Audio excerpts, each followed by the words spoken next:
Tonight in our special series, A Place We Call Home, we pay tribute to Osprey.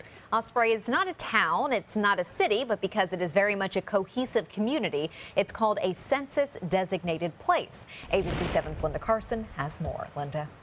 According to the 2010 census, for just over 6,000 citizens currently, Osprey is a place to call home. And it contains Oscar Shira State Park, the Shira Thaxton Preserve, and historic Spanish Point. And that's where it all began. The first people to call Osprey home arrived here centuries ago. The first residents in Osprey would have been the prehistoric people dating back 5,000 years. And we have the archaeological evidence of their settlements here at historic Spanish Point. The White Cottage now stands on a hill overlooking the water. This hill is a prehistoric midden, actually, built by those prehistoric settlers. The Webb family were the first white settlers here. They fished and ran a tourist home, housing and entertaining visitors from up north. This house was a dormitory for their guests. John Webb added this section for a post office in 1885, and he gave Osprey its name.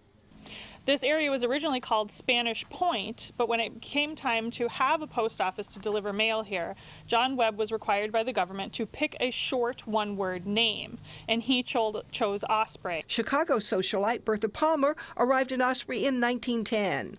She found Osprey, Florida because her aunt owned 12 acres of land that she gifted to Bertha as a present. And so that is what first initially brought her to Osprey. Once she got to Florida, she fell in love with it and began all of her developing and called it her home.